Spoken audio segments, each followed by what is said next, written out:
Well dear students, last class के अंदर हम लोग एल्कीन्स के अंदर वाटर का एडिशन पढ़ रहे थे। मार्कोनिकोव्स एडिशन पढ़ा था H2SO4 की प्रेजेंस में।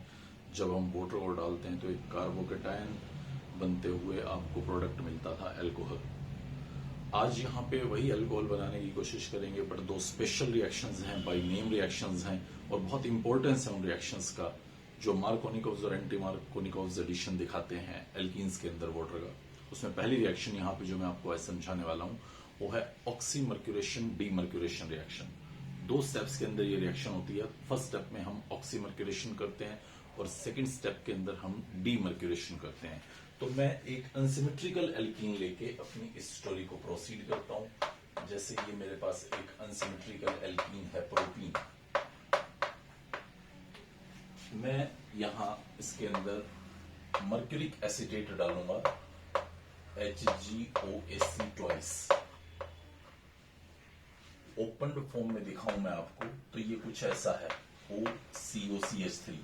ये AC वर्ड जो है ये एसिटाइल के लिए लिखा जाता है OCOCH3। ये आपके पास पर्टिकुलर रीजेंट है जो मैंने यहाँ पे ऑक्सीमर्क्यूरेशन करने के लिए डाला हुआ है, जहां मर्क्यूरी के ऊपर 2+ है। तो फर्स्ट स्टेप में इस रिएक्शन में देखिए क्या होगा। ये पाई इलेक्ट्रॉन क्लाउड जो कार्बन और कार्बन के बीच में है वो इस मर्क्यूरी आयन को अपनी तरफ अट्रैक्ट करेगा। CH3 CH। एक और चीज देखें, यहां पे ये इस तरह से कुछ शिफ्टिंग होने का फिनोमिना है। यहां स्लाइट पॉजिटिव चार्ज है और इस कार्बन पे स्लाइट नेगेटिव चार्ज है। मैं ये नहीं कह रहा कि ये शिफ्टिंग हो चुका है, शिफ्टिंग नहीं हुआ। अगर ये शिफ्टिंग हो गया होता और ये नेगेटिव इस Hg2+ पे अटैक कर रहा होता तो कार्बोकेटायन बन चुका होता। आपको ध्यान रखना है, लास्ट लेक्चर के अंदर भी मैंने बोला था कि ऑक्सीमर्क्यूरेशन डीमर्क्यूरेशन में कार्बोकेटायन का फॉर्मेशन नहीं होता। तो यहां कोई कार्बोकेटायन फॉर्म नहीं हो रहा, just partial positive negative charge separation है। ये मर्क्यूरिक आयन यहां इस पाई इलेक्ट्रॉन क्लाउड के साथ एक cyclic transition state sort of scene create करेगा इस तरह का। ये पाई इलेक्ट्रॉन क्लाउड इस मर्क्यूरिक आयन को अपनी तरफ अट्रैक्ट कर लेता है, मींस इलेक्ट्रॉन डोनेट कर रहा है उसकी तरफ। तो ये Hg पे स्लाइट पॉजिटिव चार्ज अभी भी एग्जिस्ट कर रहा है। डाई पॉजिटिव से आप ऐसा दिखा सकते हैं कि वो यूनि पॉजिटिव हो चुका है क्योंकि पाई इलेक्ट्रॉन क्लाउड उसको डोनेट किया जा रहा है। यहां पे ये आपको still partial positive negative charge नजर आएगा। अब नेक्स्ट स्टेप के अंदर यहां पे वाटर अटैक करेगा अपने लोन पेयर्स के साथ इस पर्टिकुलर कार्बन पे। इस कार्बन पे वो पॉजिटिव चार्ज अटैक करेगा, पॉजिटिव चार्ज पे वाटर अटैक करेगा। CH3 CH OH H positive,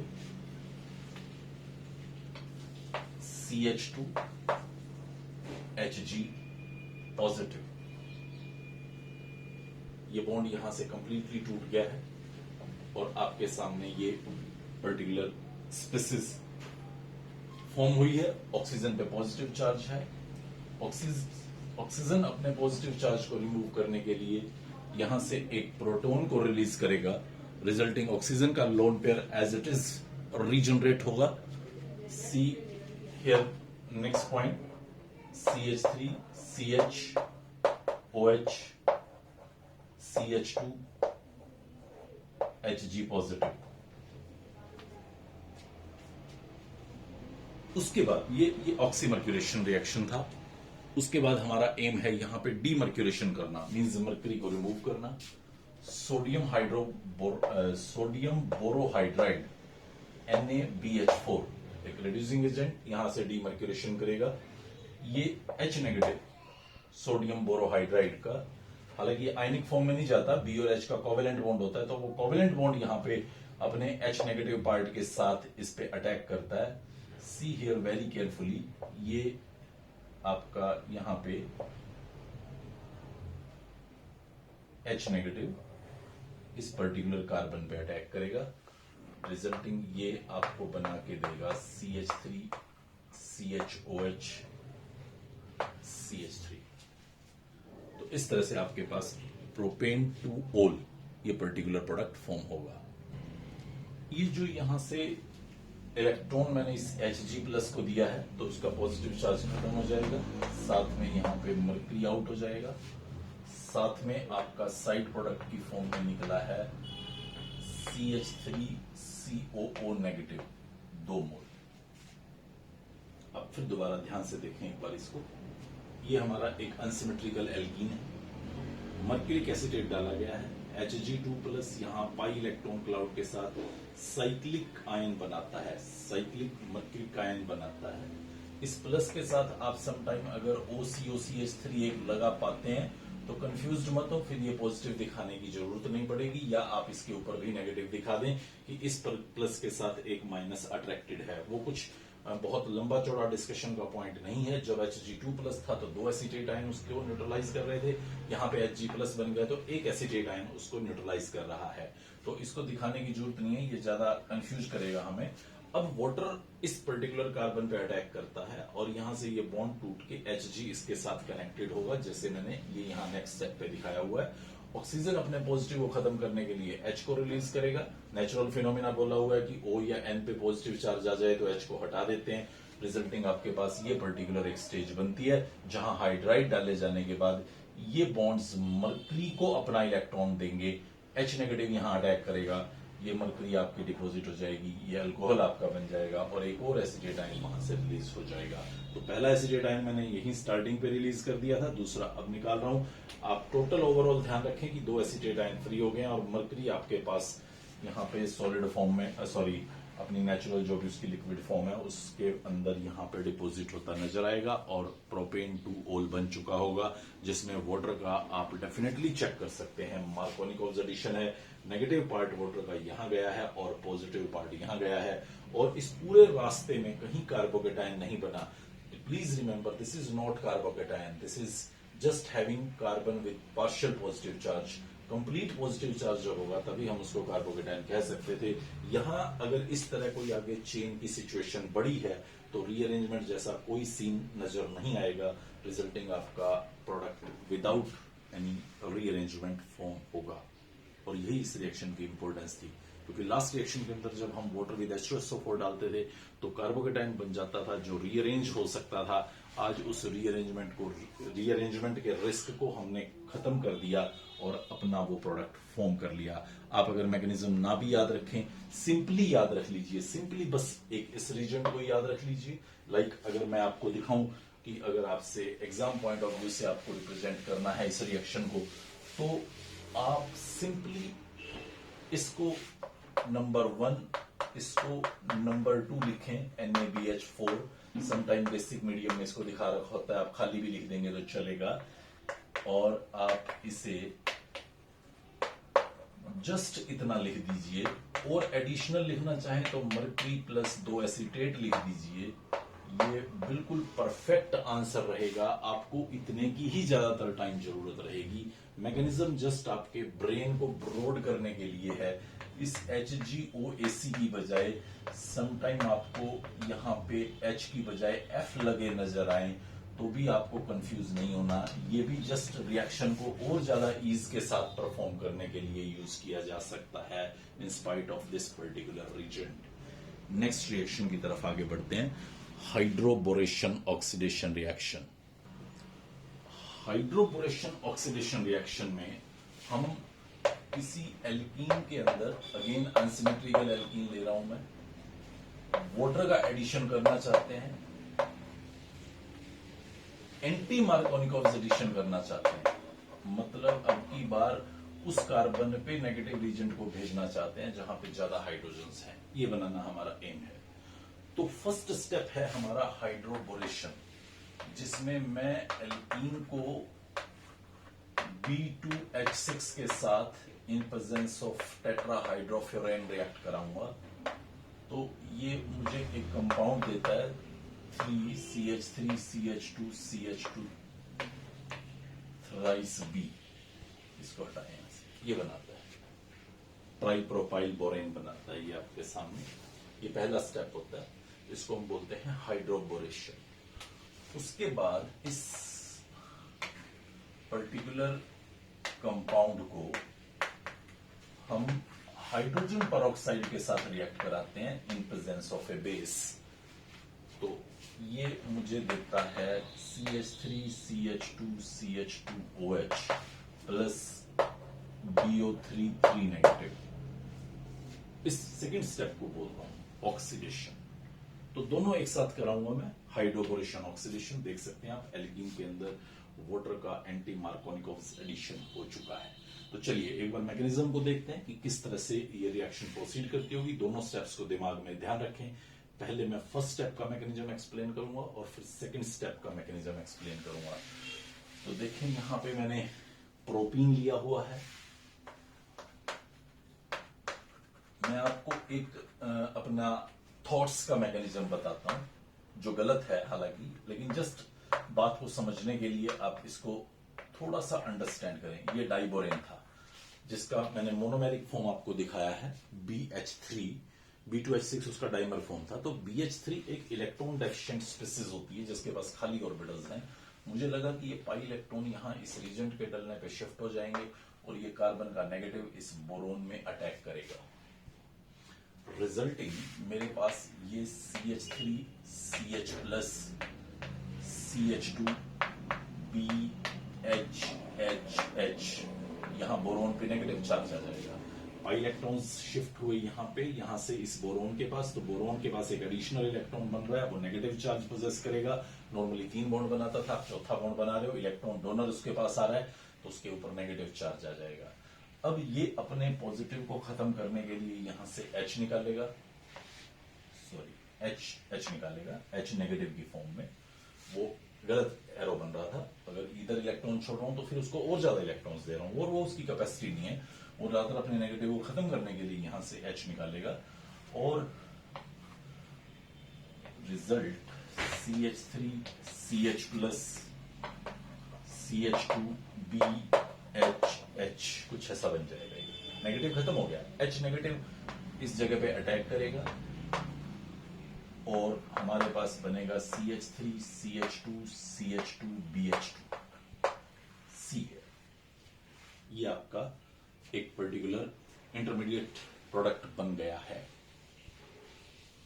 अब मैं यही प्रोडक्ट बनाऊंगा, लेकिन मैं आपको यह बताना चाहता हूं कि ये जो मैकेनिज्म है ये फॉलोड नहीं है इस पर्टिकुलर रिएक्शन के अंदर। क्यों फॉलोड नहीं है? क्योंकि इस पर्टिकुलर मैकेनिज्म में मैं आपके सामने कार्बोकेटाइन बना रहा हूं और कार्बोकेटाइन बनने का मतलब है there is a risk of rearrangement. अगर मैं यहां पे कुछ एल्काइल्स बड़े ले लूं, लाइक कुछ बड़े ऐसे एल्काइल्स जो रीअरेंजमेंट कर सकते हो, तो रीअरेंजमेंट होना चाहिए यहां बाद में। H को यहां अटैक नहीं करना होगा, किसी और जगह पे आके अटैक करना होगा।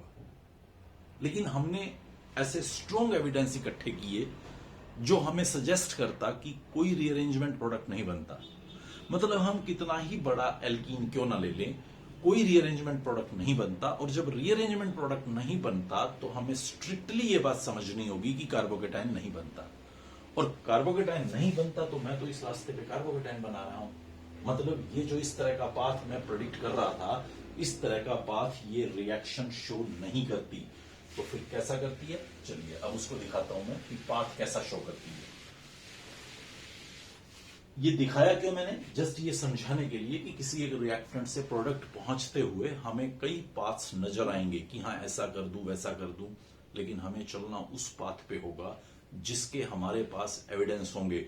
और हमारे पास किसके एविडेंस होंगे ये हमें लिटरेचर बताएगा, ना कि इधर उधर से हम आपस में डिस्कशन करके अपना प्लान करके एक मैकेनिज्म को डिड्यूस करें।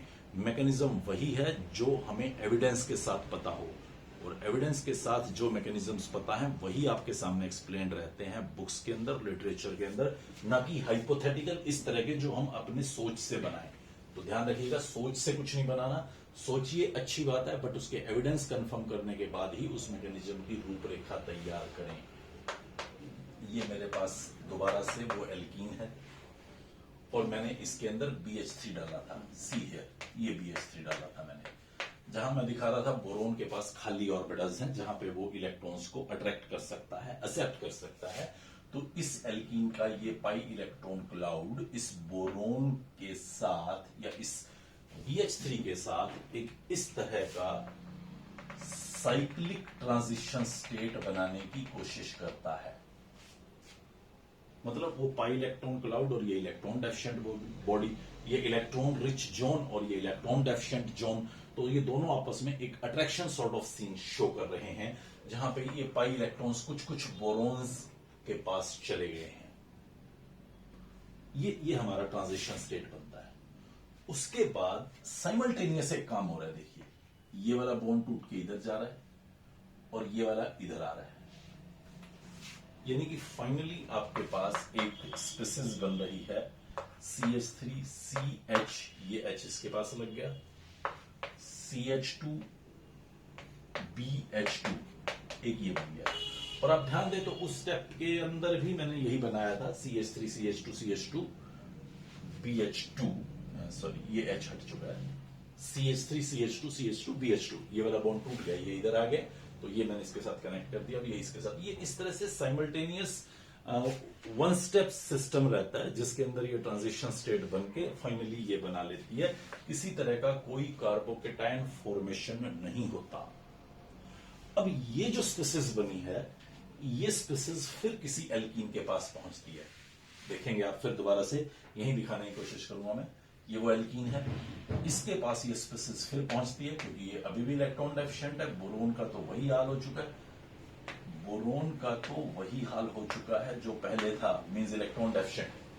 अब ये फिर पाई इलेक्ट्रॉन इस बोरोन के साथ एक अट्रैक्शन शो करते हैं।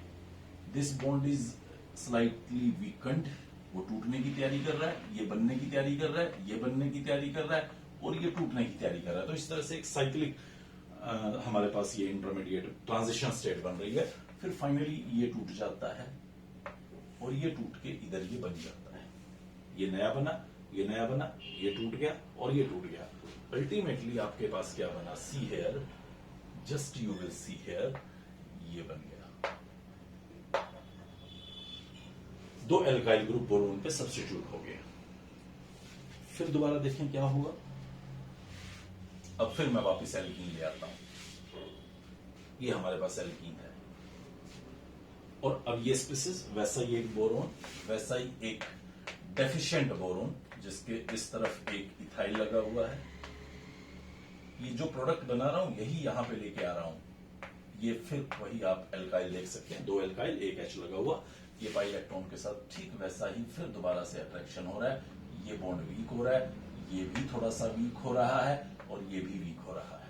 अब फिर ये बॉन्ड यहां से टूट जाता है, ये यहां बन जाता है, तो फाइनली आपके पास क्या बनेगा। अब इस H को भी आप रिप्लेस कर दीजिए, ये आपका एल्काइल बन चुका है, यानी कि एक बोरोन और उसके साथ अब ये 3 एल्काइल लग चुके हैं। यही हमारा पहला स्टेप था, जिसको मैं बोलता था हाइड्रोबोरेशन। तो एक सिंगल स्टेप पे मैं आपको दिखाऊं तो मैंने 3 एल्कीन लिए,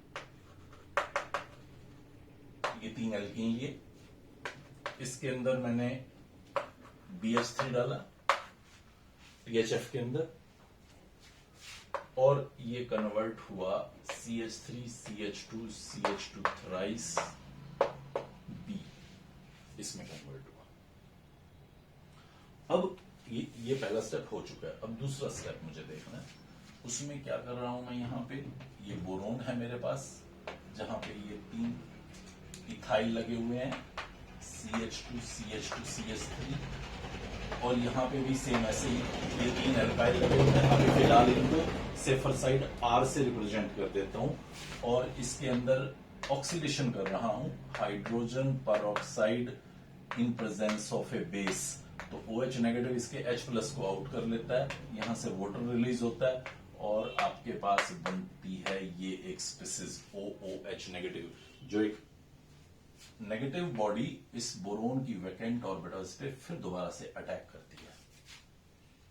अब जब ये O का नेगेटिव चार्ज इस बोरोन की खाली ऑर्बिटल्स में अटैक करेगा, तो देखें आप R और R, जिसको मैं R की बजाय एग्जैक्ट एग्जांपल लिख रहा हूं जो मैंने लिया हुआ है, CH2CH2CH3, और ये अटैक कर लिया OOH और बोरोन पे आ गया नेगेटिव चार्ज। अब ध्यान दें क्या होता है यहां पे, ये जो R है, ये R यहां से R नेगेटिव की फॉर्म में आउट होता है। बी पे नेगेटिव चार्ज आया हो तो वो नेगेटिव को रिलीज करना चाहेगा, तो ये R यहां इस कार्बन से यहां से आउट होता है और इस O पे जाएगा जहां ये नेगेटिव चार्ज इस ऑक्सीजन पे शिफ्ट होगा। तो फाइनली हमारे पास CH3 CH2 CH2 और यहां से ये नेगेटिव चार्ज इस O पे गया है और ये एक आपका एल्कोहल बन गया। पीछे आपके पास क्या बचा, एक बार फिर दोबारा देखें, बी पे ये ऑक्सीजन जिसपे नेगेटिव चार्ज है और अभी भी 2 R लगे हुए हैं जिनको मैं यहां से हटाऊंगा। बट अगर आप ध्यान दें तो आपका वो प्रोडक्ट बन चुका है जो आप बनाना चाहते थे। अब नेक्स्ट स्टेप पे क्या होगा, फिर वही OOH नेगेटिव जैसा मैंने पीछे दिखाया वो इस बोरोन पे अटैक करेगा, ये R यहां से आउट होगा और इस O पे अटैक करेगा। फिर तीसरे स्टेप पे दोबारा यही OOH नेगेटिव इस बोरोन पे अटैक करेगा, ये R यहां से आउट होगा और OOH पे अटैक करेगा। तो रिजल्टिंग आपके पास 3 मोल आपके इस तरह के अल्कोहल बन जाएंगे और बी पे 3 oxygen with negative charge, B पे 3 oxygen with negative charge, borate ion BO3 negative, वो आपका आउट होगा। अगर आपने यहाँ NaOH लिया है तो सोडियम बोरेट, पोटेशियम हाइड्रोक्साइड लिया था तो पोटेशियम बोरेट यहाँ आपका एक साइड प्रोडक्ट बनता नजर आएगा। बट आप फाइनली ध्यान दें कि आपका ये अगेन विदाउट कार्बोकेटायन वाटर का एडिशन था। अब की बार ये एंटी मार्कोनिकोव एडिशन था जिसमें कोई कार्बोकेटायन हमने नहीं बनाया, एक साइक्लिक ट्रांजिशन स्टेट बनाई और उसके बाद हमने वाटर का इसके अंदर एडिशन ऑब्जर्व किया। अगर आप मैकेनिज्म को याद ना रखना चाहें तो सिंपल नाम से और रिजल्ट से रिएक्शन को याद रखिए।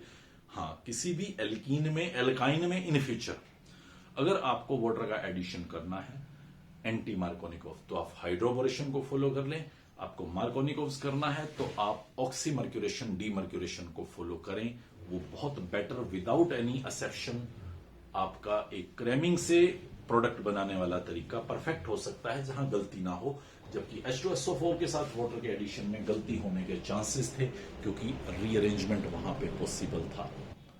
एक बहुत ही इंपॉर्टेंट रिएक्शन है अल्कोहल बनाना प्राइमरी अमीन से। जैसे मैं यहाँ पे आपके सामने एक प्राइमरी अमीन रख रहा हूं RCH2NH2। प्राइमरी अमीन्स क्या होते हैं, जहां नाइट्रोजन एक कार्बन से जुड़ा हुआ हो। प्राइमरी हैलाइड होते थे, X जिस कार्बन से जुड़ा हुआ है वो कितने कार्बन से जुड़ा है, X जिस कार्बन से जुड़ा होता था वो कितने कार्बन से जुड़ा है, 1 से जुड़ा तो प्राइमरी, 2 से जुड़ा तो सेकेंडरी, 3 से जुड़ा तो टर्शरी। अल्कोहल के केस में भी OH को देखते थे कि OH जिस कार्बन से जुड़ा हुआ है वो कितने कार्बन से जुड़ा हुआ है, 1 से जुड़ा तो प्राइमरी, 2 से जुड़ा तो सेकेंडरी, 3 से जुड़ा तो टर्शरी। अमीन्स के अंदर ऐसा नहीं करना कि अमीन्स जिस कार्बन से जुड़ा हुआ है वो कितने कार्बन से जुड़ा हुआ है। वहां नाइट्रोजन को देखना है कि नाइट्रोजन कितने कार्बन से जुड़ा हुआ है, वो 1 कार्बन से जुड़ा हुआ है तो प्राइमरी, 2 से जुड़ा हुआ है तो सेकेंडरी और 3 से जुड़ा हुआ है तो टर्शरी और 4 से जुड़ा हुआ है तो क्वाटरनरी। तो आप ध्यान रखिएगा, अगर मैं इसको ऐसे लिख रहा हूं तो ये सेकेंडरी कार्बन अमीन होगा, इसको ऐसे लिख रहा हूं तो ये टर्शरी अमीन होगा। मैं आपको प्राइमरी अमीन से अल्कोहल बनाने की बात कर रहा हूं। इस प्राइमरी अमीन के अंदर आप नाइट्रस एसिड डालिए, ये नाइट्रस एसिड आपको अल्कोहल देगा RCH2OH प्लस में यहां नाइट्रोजन गैस आउट होगी। याद रखने को ये एनफ छोटी सी रिएक्शन है बट बातें बहुत सारी हैं जो हमें याद रखनी है। लास्ट चैप्टर के अंदर अमीन्स के फंक्शनल ग्रुप में और भी ज्यादा डिटेल में सेकेंडरी और टर्शरी अमीन्स के साथ क्या होता है या एरोमेटिक अमीन्स के साथ क्या होता है, ये सब बातें समझाई जाएंगी। बट आज प्राइमरीली एक बार ब्रेन ओपन करने का ही प्लान है इस पूरे लेक्चर में, तो इसके भी एक छोटे से मैकेनिज्म को यहां आपके साथ शेयर करूंगा और वो इंपॉर्टेंट है, आपको याद रखना चाहिए। सी, पहली बात ये ध्यान दें कि नाइट्रस एसिड एक अनस्टेबल एसिड रहता है। आपको एसिड लैब में जाएंगे आप और आपको वहां कहीं पड़ा मिलेगा, ऐसा मुश्किल है, असंभव है, आपको उसे फ्रेश बनाना होगा। इस एसिड की एक प्रॉब्लम ये भी होती है कि 5 डिग्री से ज्यादा टेम्परेचर पे ये फर्दर ऑक्सीडाइज होकर नाइट्रिक में बदल जाता है, तो आपको इसे लेस देन 5 डिग्री पे ही डील करना है। तो मैं क्या करता हूं, मैं NaNO2 और HCl लेता हूं, दोनों को काफी लो टेम्परेचर पे रखता हूं। क्या करूंगा, मैं एक टेस्ट ट्यूब के अंदर सोडियम नाइट्राइट का सैंपल ले लूंगा और दूसरे टेस्ट ट्यूब के अंदर HCl का सैंपल ले लूंगा और दोनों सैंपल्स को आइस क्यूब में डाल के रख लूंगा। आपके 12th के प्रैक्टिकल में भी ये इंपॉर्टेंस रहती है इस रिएक्शन की। तो दो टेस्ट ट्यूब में अलग अलग सोल्ट वाटर के अंदर डिसॉल्व किए हुए HCl और NaNO2 मैंने यहाँ डिप किए हुए हैं। अब मैं जब, क्योंकि लेस देन 5 डिग्री टेम्परेचर हो चुका होगा, तो मैं NaNO2 के अंदर HCl को जस्ट इसी सिस्टम में रखे रखे ऐड करूंगा, तो ये मुझे नाइट्रस एसिड प्लस NaCl देगा। इसी नाइट्रस एसिड की मुझे जरूरत थी। ये नाइट्रस एसिड अब जब बन गया, तो आप इस नाइट्रस एसिड की शक्ल देखें एक बार कि ये कैसा है। HOH डबल बॉन्ड O, ऐसा होता है ये नाइट्रस एसिड। और ऑटो आयोनाइज्ड होता है। ऑटो आयोनाइज्ड, सेल्फ आयोनाइज्ड मतलब कोई एक ऑक्सीजन दूसरे के H को ले लेता है, रिजल्टिंग, बहुत ध्यान से समझें आप इसको, ये कुछ ऐसा बन जाता है। ये NO2 नेगेटिव एक्स्ट्रा बच गया, ये यहां से वाटर को निकाल देता है, वाटर यहां से आउट हो जाएगा और हमारे पास बनता है NO पॉजिटिव। आप ये मत सोचिएगा सर आज तक तो H हटाते रहे, आज इस बॉन्ड को क्यों तोड़ दिया। अरे भाई H अभी भी हट सकता है, H अभी भी हट गया तो वो तो नेचुरल बात है, ऑटो आयोनाइजेशन है। नाइट्रस एसिड कोई पूरा तो टूट नहीं जा सकता, जैसे वाटर में हम पढ़ते हैं हाइड्रोनियम और हाइड्रोक्सिल बनता रहता है, बट बल्क पार्ट तो वहां पे आपका वाटर का ही रहता है। तो इस बॉन्ड के टूटने की कोई मनाही नहीं है, टूटेगा तो वो वापस अपनी उसी पुरानी पोजीशन पे और उल्टी जैसी थी वैसी पे चला जाएगा, रिवर्स डायरेक्शन की रिएक्शन होगा। मुझे फॉरवर्ड डायरेक्शन की रिएक्शन को देखना था, तो यहां से ये बॉन्ड मैंने तोड़ा, वाटर को आउट किया और आपके सामने बना नाइट्रोसोनियम आयन। ये है आपका नाइट्रोसोनियम आयन। अब इस नाइट्रोसोनियम आयन के साथ आपका ये अमीन रिएक्शन करेगा। मतलब आपने कुछ किया नहीं है, आपने जस्ट नाइट्रस एसिड बनाया और अमीन के अंदर डाल दिया। नाइट्रस एसिड में नेचुरली नाइट्रोसोनियम आयन बना हुआ था, NO3 नेगेटिव भी बना हुआ था, आपने देखा पहले, NO2 negative sorry, NO plus भी बना हुआ है, वाटर भी पड़ा है उस सिस्टम के अंदर। आपको कुछ नहीं करना, ये सब नेचुरली हो रहा है और नाइट्रोजन के लोन पेयर्स इस N पे अटैक करेंगे। नेचुरल है, lone pair as a nucleophile इस N पे अटैक करने की कोशिश करेगा। RCH2NHH N double bond O। अब इसका पॉजिटिव खत्म, क्योंकि इसको तो इलेक्ट्रॉन मिल गए। हाँ, इसके ऊपर पॉजिटिव जरूर आ जाएगा क्योंकि इसके इलेक्ट्रॉन डोनेट हुए हैं उस N के पास। N अपना पॉजिटिव खत्म करने के लिए H को निकाल देगा। ये बार बार बताता हूं, O और N का नेचर कि वो इस तरह से डीप्रोटोनेशन करके अपने पॉजिटिव चार्ज को खत्म कर सकते हैं। रिजल्ट आपके पास ये बना। यहां से 1,3 माइग्रेशन होगा, टोटोमेराइजेशन। यहां से ये H इस थर्ड एटम पे शिफ्ट हो जाएगा। बहुत जल्दी आपके पास ये टोटोमेरिक कंपाउंड्स, टोटोमेरिज्म क्या होता है, इसका जनरल ऑर्गेनिक केमिस्ट्री की सीरीज में एक लेक्चर आएगा, तो वहां और डिटेल पढ़ लेना। ये वैसे तो 11th क्लास में भी आता था, आइसोमेरिज्म, जहां आप पढ़ते हैं कि टोटोमर्स क्या होते हैं। दो अलग अलग स्ट्रक्चर्स रहते हैं जिनमें 1,3 हाइड्रोजन माइग्रेटेड होता है, इक्विलिब्रियम मिक्सचर रहता है। जैसे मैं रिकॉल कराने के लिए आपको बताऊं तो ये मेरे पास एल्डिहाइड है, सॉरी ये मेरे पास एल्डिहाइड है, तो यहां से एक H माइग्रेट होके इस O पे जाता है। कैसे जाता है आज मैकेनिज्म बताने का कोई प्लान नहीं है। कैसे ये डबल का सिंगल, सिंगल का डबल बना रहा हूं, ये कोई प्लान नहीं है आज हमारे सामने। बस ध्यान रखें कि इस तरह से ये दो डिफरेंट कंपाउंड्स, लेट मी से इट 1 and 2, इक्विलिब्रियम मिक्सचर के अंदर एग्जिस्ट करते हैं, जिनका आपस में रिलेशन देखें तो this is simply the migration of hydrogen from first atom to third atom.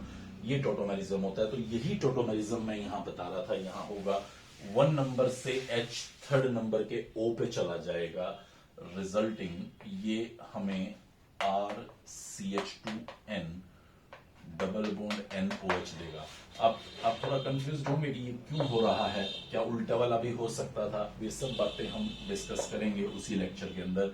बस जस्ट ये ध्यान रखें कि इस तरह का एक टोटोमेरिज्म हमारे सामने नजर आता है, जिसकी वजह से ये पर्टिकुलर प्रोडक्ट बना। अब कहानी बहुत आसान होती जा रही है। नाइट्रस एसिड H पॉजिटिव भी छोड़ता होगा, पक्का एसिड है तो वो यहां से इसके ऑक्सीजन H को ले लेगा और ये मुझे देगा RCH2N double bond NO H positive.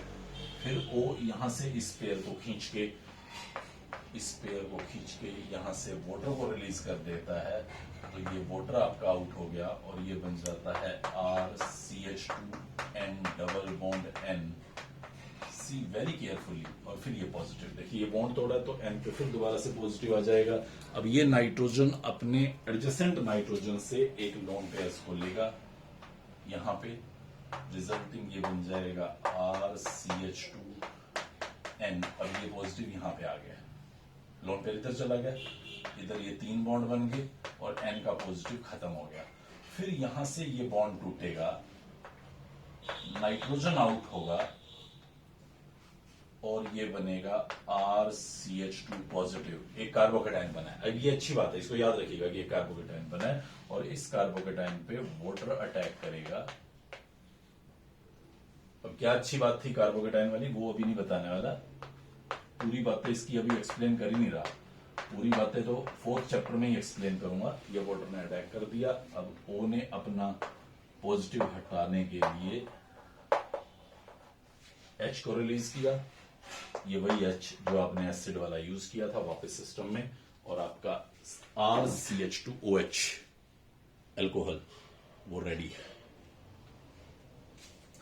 फिर दोबारा से देखें, अमीन्स नाइट्रस एसिड डाला, नाइट्रस एसिड में NO प्लस बना, NO प्लस पे अमीन का रिएक्शन हो रहा है, NH2 के N लोन पेयर्स ने इस NO पे अटैक किया, N पे पॉजिटिव चार्ज आ गया, उसने यहां से H को हटाया, H को हटाने के बाद आपका ये सिचुएशन, फिर टोटोमेरिज्म हो गया, 1,3 माइग्रेशन ऑफ हाइड्रोजन हो गया, और उसके बाद ये स्पेसिस, फिर यहां इस ऑक्सीजन ने लोन पेयर्स से अपना एक प्रोटॉन एक्सेप्ट किया, यहां से वाटर रिलीज हुआ, वाटर रिलीज होने के बाद फाइनली नाइट्रोजन रिलीज हुआ, और नाइट्रोजन निकलने के बाद जो कार्बोकेटाइन बना उस पे वाटर ने अटैक करके अल्कोहल बना। थोड़ा लंबा मैकेनिज्म लगता है, ऐसा लगता है कि तो बहुत लंबी चौड़ी कहानी है, जहां मन करता है इधर से उधर एरो घुमाते जाते हैं, बट ये लिमिटेड सी बातें ही होंगी ऐसी कुछ मैकेनिज्म्स ही होंगे जो इंपॉर्टेंट रहेंगे, और ये क्वाइट इंपॉर्टेंट हो जाएगा 4th चैप्टर तक जाते जाते।